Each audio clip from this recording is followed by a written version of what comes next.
PGA Tour in chaos. 14 superstars rebel against Brian Rolapp's new relegation system. The Secret Rebellion. This is not a headline designed to get clicks. This is the real story of a power struggle that has turned professional golf upside down. 14 of the biggest names in the sport have quietly united against the man who runs the tour. He wants to change everything. They are saying no, and the battle lines are now drawn. And honestly, the sheer arrogance of it makes my blood boil.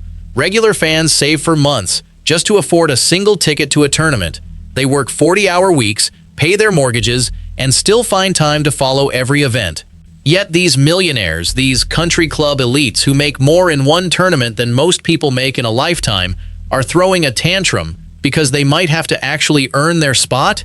They are crying about a system that simply says, play well or lose your card.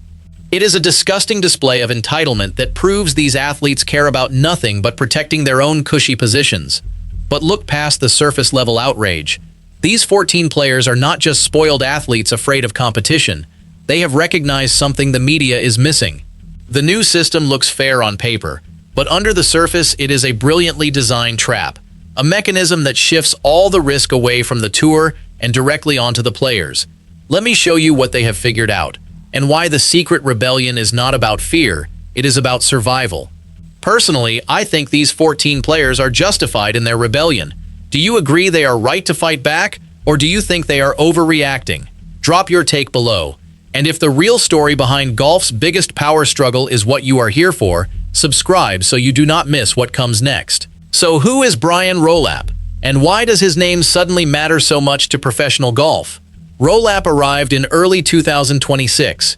He came from the NFL, where he had spent years building media deals and reshaping how football reached its audience.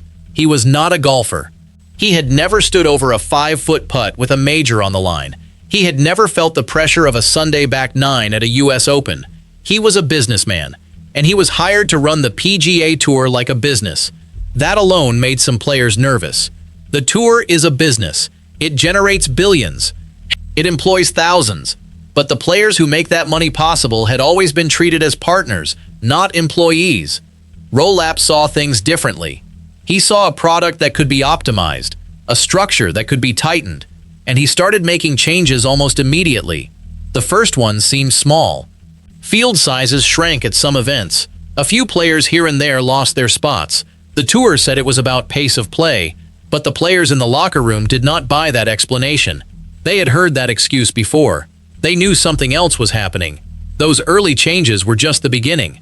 Behind closed doors, Rolap and his team were working on something much bigger, something that would rewrite the rules of professional golf. Something that would change how players think about their careers. Something that would eventually push the biggest names in the sport to fight back. The players noticed. The whispers started in the locker rooms, conversations in the gym, quiet discussions in the dining areas after rounds.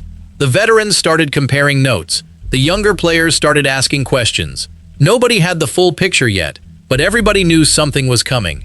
And when the full details finally arrived, the reaction was not quiet. It was not polite. It was the beginning of a rebellion that nobody saw coming. But before we get to that rebellion, you need to understand one thing.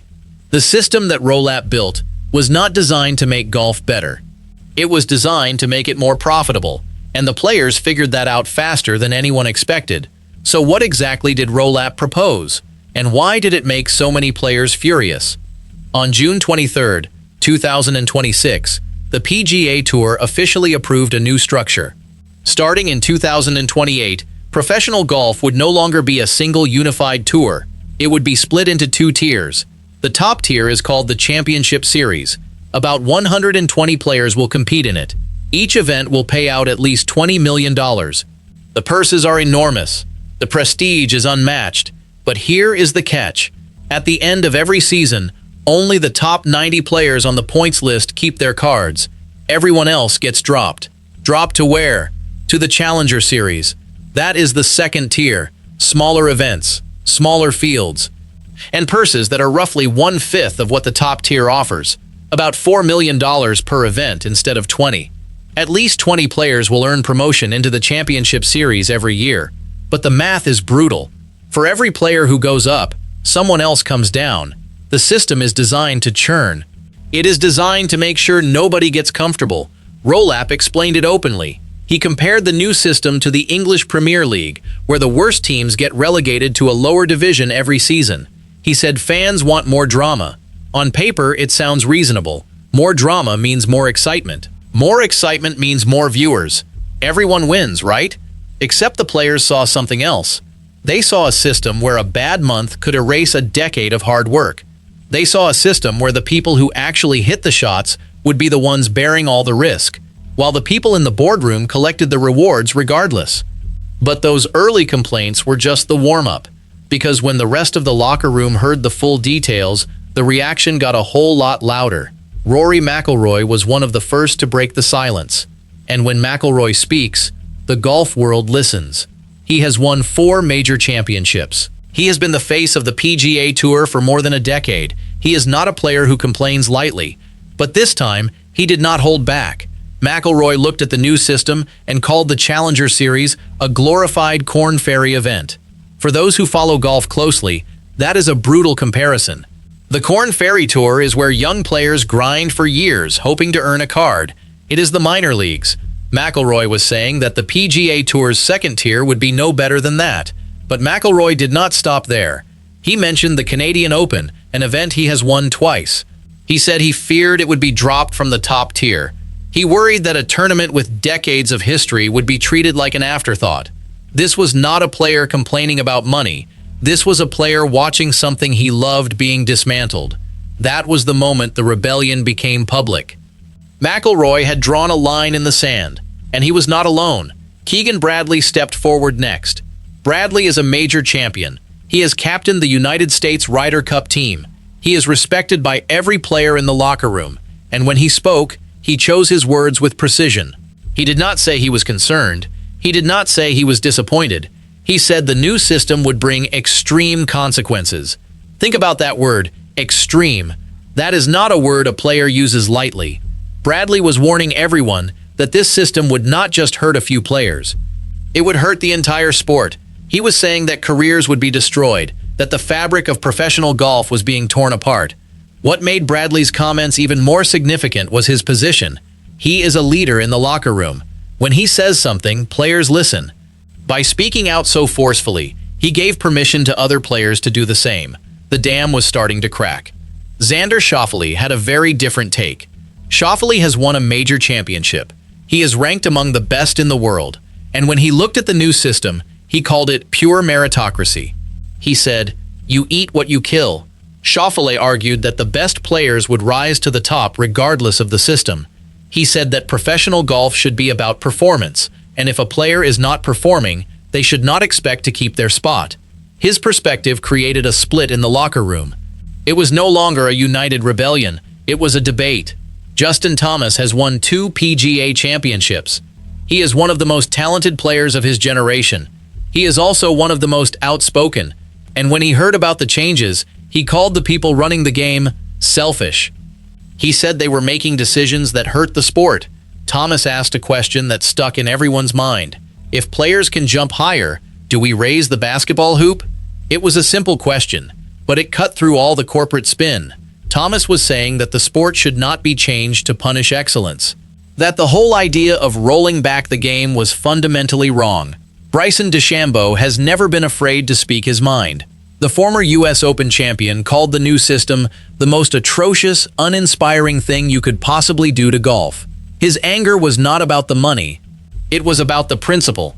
He argued that the sport was being changed for the wrong reasons, and he was not alone in that belief. Jordan Spieth is usually the voice of reason. The 3-time major champion rarely speaks out against the tour, but even Spieth could not stay silent. He said there was a strange part of the new system that bothered him, and when Spieth says something is strange, people pay attention. If he has concerns, then the system is truly flawed. Collin Morikawa is a 2-time major champion. He is one of the most thoughtful players on tour. He does not speak without thinking. Morikawa criticized the tour for changing things too quickly. He said they were always messing around with the rules. He pointed out that the tour had already made a series of changes, and now they were making even more changes. He felt like the tour did not respect the players' need for stability. Max Homa is one of the most popular players on tour. He is known for his sense of humor, but when it came to the new system, he was serious. Homa said he saw both the potential and the danger. He acknowledged that the system could create excitement, but he also worried that some players would not survive the new system, and he was not sure if that was good for the sport. Wyndham Clark won the US Open. He is known for his aggressive style and his confidence, and when he heard about the new system, he said it was great. He said it would make the sport more exciting. Clark's support for the system was unexpected. He is a relatively young player. By supporting the system, he was siding with management against his fellow players. But he argued that if you are good enough, you will survive. Lucas Glover has been on tour for nearly 2 decades. He has won a US Open. And when he heard about the new system, he was furious. Glover said the tour's explanation for the changes was insulting. He said they were treating players like children. He said they were making decisions without understanding the consequences. Matt Fitzpatrick is another major champion who spoke out. The Englishman has won the US Open, and when he heard about the new system, he said the tour's explanations were pathetic. He said they were using the pace of play issue as an excuse. He said the real reason for the changes was money, and he was not afraid to say it. Nick Taylor is the Canadian Open champion, and when he heard that his national championship might be relegated to the second tier, he was deeply concerned. Taylor said it would be terrible if the Canadian Open was no longer a top-tier event. He said the tournament meant everything to Canadian golf. Rich Beem is a former PGA Championship winner and now a commentator. When he heard about the new system, he went on television and delivered a warning to Rolap directly. Beem said it would be disgraceful if the Canadian Open was dropped. He said the sport needed to respect its history. Patrick Rodgers is a Stanford graduate and a PGA Tour player. He represents the younger generation, and when he looked at the new system, he said the constant changes gave him emotional whiplash. He was tired of adapting to new rules every season, but he also said he was cautiously optimistic about Rolap's vision. Now that you know who they are, here is what they actually did about it. The rebellion took many forms. Some players spoke publicly, others worked behind the scenes, and a few remained completely silent but privately supported the rebels. This was not a unified movement. It was a fragmented resistance. The secret part of the rebellion was the quiet coordination. Players called each other. They compared notes. They discussed strategies. They did not announce their plans. They simply worked together to resist the changes. Some players refused to participate in tour promotional events. Others pushed back on rule changes. And a few simply made it clear that they would not cooperate with the new system. It was not a formal rebellion, but it was effective. The true number of rebels was likely higher than 14. Many players did not want their names attached to the rebellion. They feared retaliation. They feared losing opportunities. So they stayed quiet while others fought the battle. So now you know the players. You know the system. You know the rebellion. But here is what nobody is talking about. The real victim in all of this is not the players. It is the game itself. The new system changes the fundamental nature of professional golf. It turns a sport into a business. It turns players into employees. And it turns tournaments into products. That is a profound shift that cannot be undone. If the system succeeds, the PGA Tour will never be the same. Players will be under constant pressure. They will never feel secure. They will never be able to plan their careers, and the sport will lose something that made it special. But if the system fails, the damage will still be done. Trust has been broken. Players no longer trust the tour, and that trust cannot be easily rebuilt. The rebellion may succeed in changing the system, but the relationship between players and management may never recover. So what happens when the best players in the world no longer trust the people who run their sport? The answer is simple. The sport suffers. Fans lose interest. Players leave, and the entire structure collapses. That is the real threat. Not the new system itself, but the breakdown of trust that the new system has caused. The rebellion is not about money. It is not about fear. It is about something deeper. It is about respect. And when that respect is gone, the sport is in real trouble. The PGA Tour has survived many challenges before. It survived the live golf threat. It survived the pandemic. But this challenge is different. This challenge comes from within. The players are not fighting the tour. They are fighting for the soul of the sport. They want to preserve what made golf special. They want to keep the tradition alive. and they are willing to risk everything to do it. Personally, I think these players are right to fight for their sport. Do you agree, or do you think they should accept the changes? Drop your thoughts below. And if you care about the future of golf, subscribe so you stay informed about every twist in this story.